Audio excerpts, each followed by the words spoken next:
Hello students and welcome to the lecture on fitness scaling. The 13th lecture in the lecture series for the course of Introduction to Soft Computing for Electronics and Telecommunication Engineering students of the 7th semester Goa College of Engineering. I am Ms. Purti Savadekar, the faculty in charge for this course.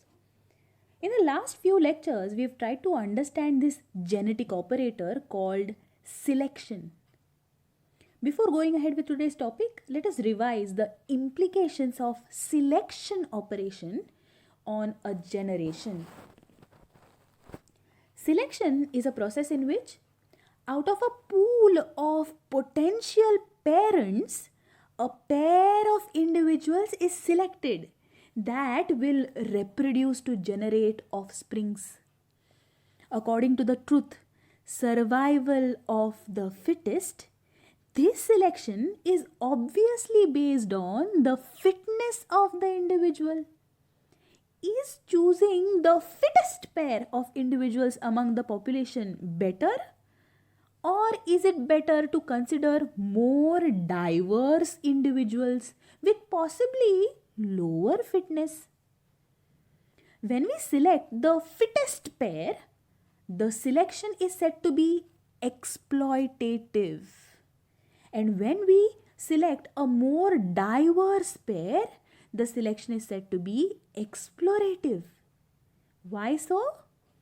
You will understand the reason if you observe this three-dimensional graph where the fitness values of the individuals have been plotted with respect to the various qualities that they possess. So if you observe the graph, you will realize that the graph has hills and valleys. The hills represent those combinations of gene qualities that have higher fitness values.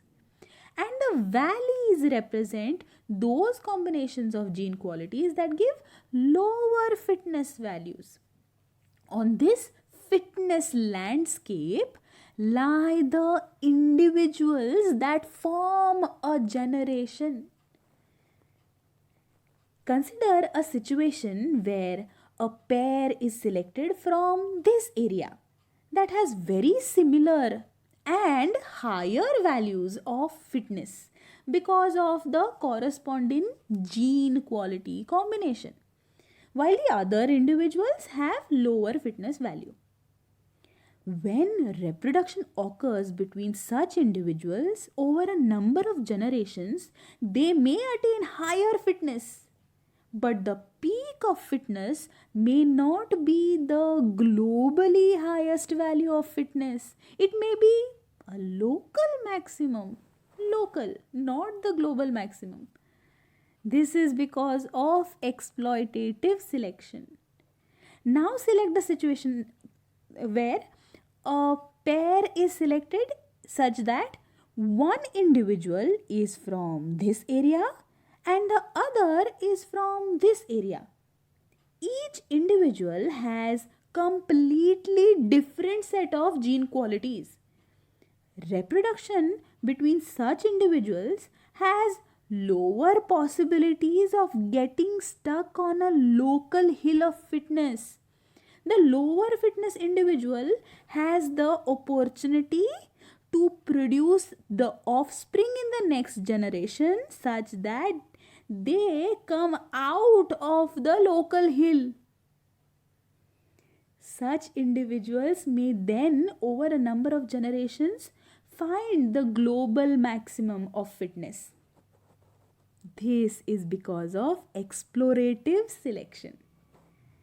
So we know that there is a trade-off between explorative and exploitative selection.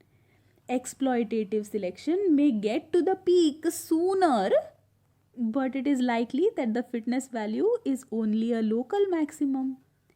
Explorative selection, on the other hand, may find the global maximum of fitness, but it may take a long time, a larger number of generations to get there. It is a trade-off. It is a trade-off. You don't want your best candidates to turn out as evolutionary dead ends, like the dinosaurs who could not survive the asteroid impact as compared to the tiny mammals. the weaker candidates may be a few evolutionary steps away from exploring a whole new possibility, a fruitful part of the fitness landscape. Imagine the weak, small critters evolving a flight, opening up a whole new world of possibilities that the big beasts most likely would never have been able to touch.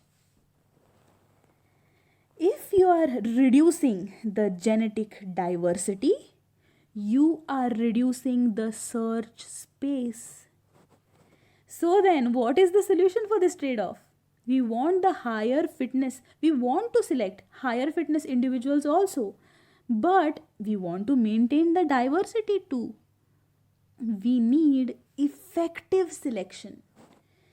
Fitness scaling is one such mechanism that helps in effective selection. In fitness scaling, we scale the fitness values so that this trade-off between exploitation and exploration of search space is handled. So, the input to the scaling function is the fitness value of the individual, and the output is the scaled value, which we call the expected value. Expected value is the output. This value is further analyzed for selection. Fitness scaling is done to convert the fitness values to values in a range that is suitable for the selection function that is going to be applied next. The selection function then uses these scaled fitness values called the expected values to select parents of the next generation. The selection function usually assigns a higher probability of selection to individuals with higher scaled values. Fitness scaling can be done in a number of ways. Three of the most common types of scaling are: firstly, the rank scaling; second, proportional scaling; and third, top scaling. Let us try to understand rank scaling first. In rank scaling, the individuals in a population are firstly ranked. A rank is allotted to each individual in the population according to their fitness value. The higher the fitness value, the lower the rank, which means that the individual with the highest fitness value will have rank 1 and the lowest fitness individual will get the rank N. What do you think N is? N? N is the total number of individuals in the population.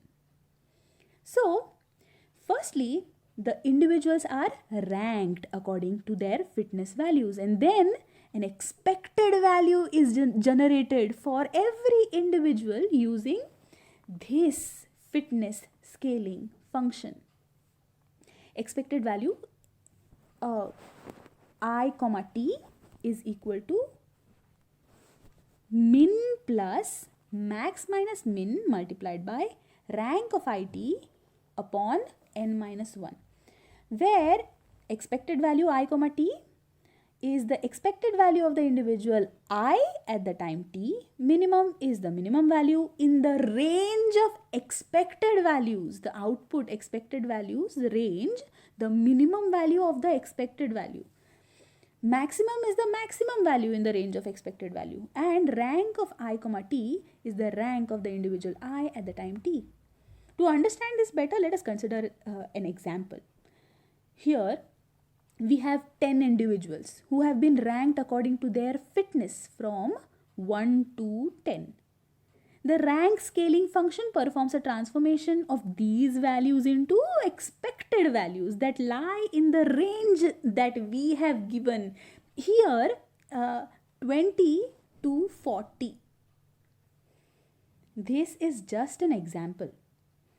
If you observe the plots of input and output of the rank scaling function, we see that rank function firstly normalizes the ranks between a minimum and a maximum value, a range. The range of the scaled values affects the performance of the genetic algorithm. If the scaled values vary too widely, the individuals with the highest scaled values will have higher chance of getting selected and hence reproducing. Lower scaled individuals will not be selected as often. The individuals with highest scaled values will reproduce too rapidly. They may then take up larger part of the population. They may then take over the population gene pool too quickly compared to the lower scaled value individual, and then prevents the genetic algorithm from searching other areas of the solution space. On the other hand, if the scaled values vary only a little, all the individuals approximately have the same chance of reproduction and the search progresses very slowly.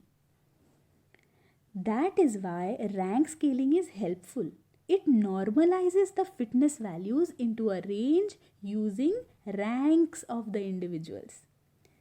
Secondly, because the genetic algorithm tries to minimize the fitness function to come to an optimal solution, it tries to minimize the fitness function to come to an optimum solution and not maximize it.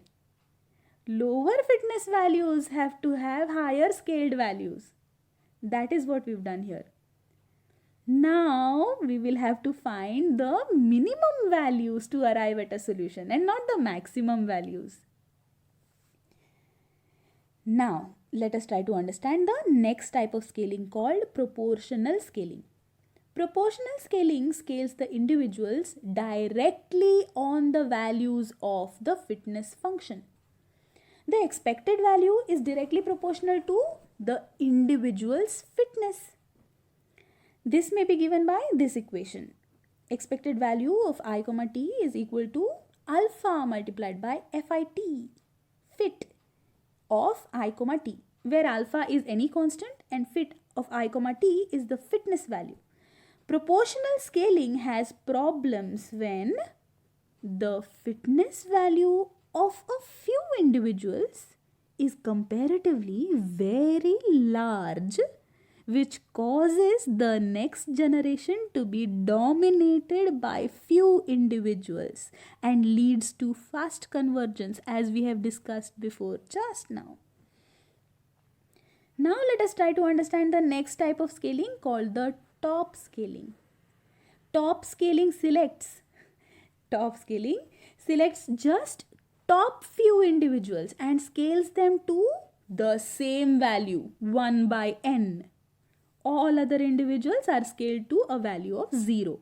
In other words, only the top specified number of individuals is considered capable of participating in selection. The rest are rejected during scaling.